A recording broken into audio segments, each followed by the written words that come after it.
the car? And when you're done with the car, can you get out of it without getting hurt?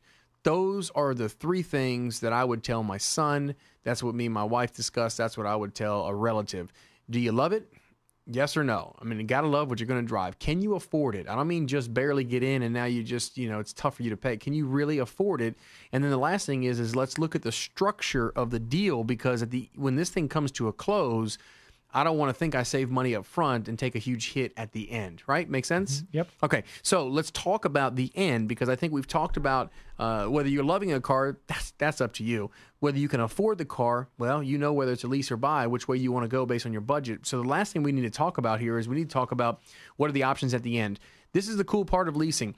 Back when leasing first started, there were what was referred to as open-end leases, Chip. Open-end leases is a bad thing. That basically means that the leasing company or whoever's leasing the car gets to determine what you owe them for that quote-unquote balloon at the end. It could be anything based on the market. We want more, we'll take less. That's not good. When you lease a car, you should only lease a closed-end lease. Closed means it's coming to a close and there are options at the end. And nobody has control. Everybody knows going in the lease what it's going to look like at the end of the lease. So here's your options. At the end of a closed-end lease, you can buy your car, you can sell the car, you can trade the car, okay, or you can turn the vehicle in. All right, so real quick, let's go through that one more time. You can buy it, you can sell it, you can trade it like a normal trade-in, or you can turn the vehicle in.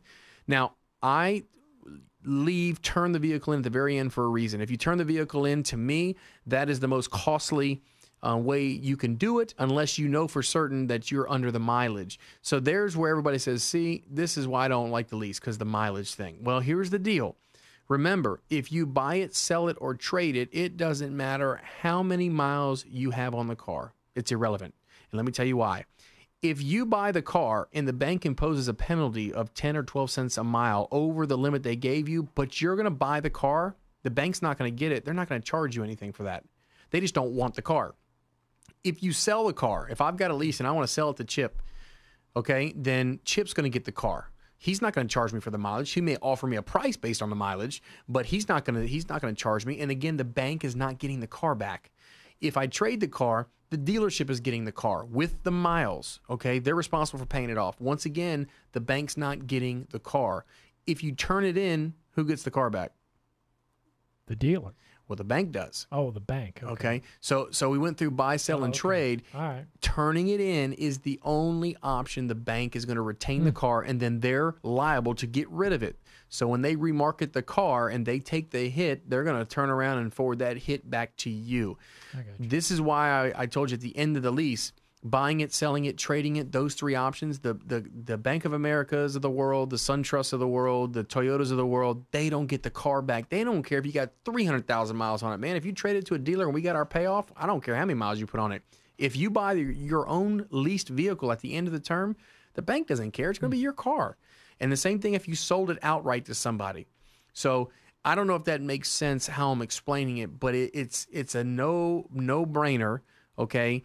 And there should be no fear of mileage unless you turn the vehicle in. But you wouldn't turn the vehicle in my opinion. If you dealt with me, I would tell you do not turn it in unless you're under the mileage. So you would avoid that. If you're over the mileage, I would say trade the car. And here's what you have to remember. If you trade a leased vehicle or you trade a purchased vehicle, either way, you're going to have the same trade value. Okay, there's a payoff in both, and whatever the car's worth based on what you owe is either negative or positive equity.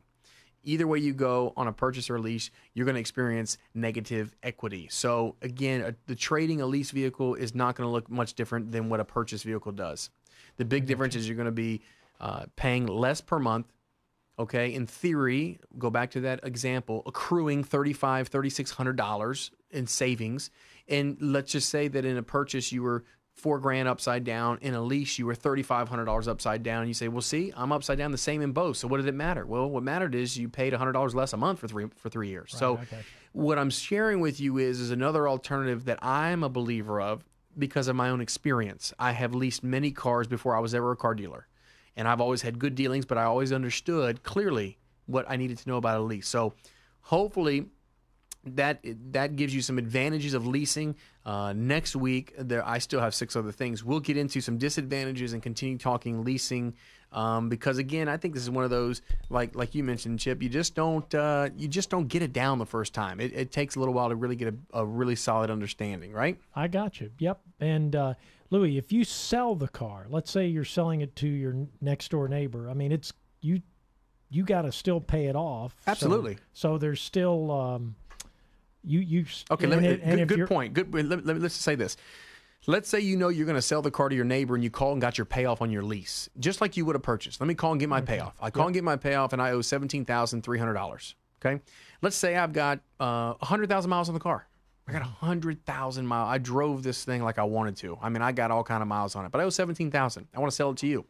You're going to make me an offer based on what you think it's worth. Well, Louie, the 100,000 miles, I think the car's worth 10 grand.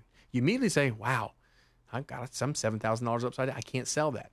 Okay. So, and the same thing be true if you trade it to a dealership. They'll eat the negative equity, but a consumer may not, sale to sale.